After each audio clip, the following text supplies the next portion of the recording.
ubwabwa wako hapa, kama unatumia pilipili hapa, maji ya kunywa, mteja kwako mfalme.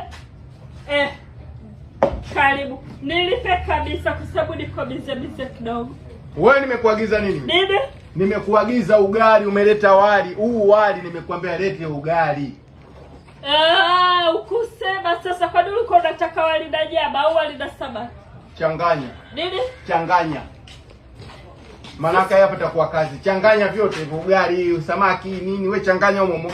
Hasa jamani, vitu vingine mbona kama vile kulaumiana kakangu. Yaani saa 8 hii najua hili unataka chai. Kweli? Mimi nimekuomba chai. Nini?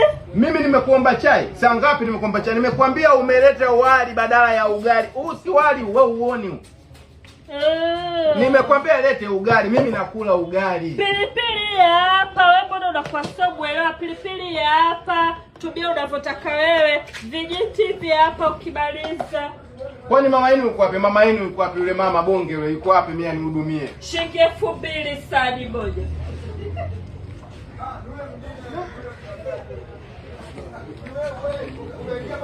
Mama yako yule anaokuwa ananiuzia mimi hapa kila siku yuko wapi? Nataka huyu wali urudishe, nataka ugali. Umezoea kula kwa mkopo. Hapa leo hakuna mkopo, hakuna dai kukopesha ndugu yangu. Mkopo, unaona biashara za mkopo, mwaka mgumu, maisha ishaenda choka. Mwangalie uso mbovu, sura mbaya, bwana kofia lake. Wewe mwenyewe kama umetoka kusutwa, mpuuzi mkubwa, mshenzi kweli. Unasemaje? Tunakaa hapa tunakuwa kama nimekwambia huu wali, mimi nataka ugali. Wewe unadhani nimekuja kula bure? Wewe unakuja kula pilau kila siku ya Ijumaa. Leo Ijumaa, Jumatatu nataka pilau, sisi tunapika Ijumaa bwana. Kwenda za kwa duka hapo, ondoka. Daja bwana, wewe baba hivi. Daja hapo ndo kwa hivyo, sijui ipoje kama bwevu.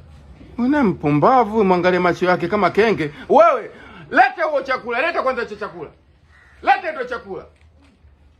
Huyu akiwaachaga watu wanakuwa mtihani kishenzi. Leta hicho chakula. Wewe msitue huyu alete chakula hicho.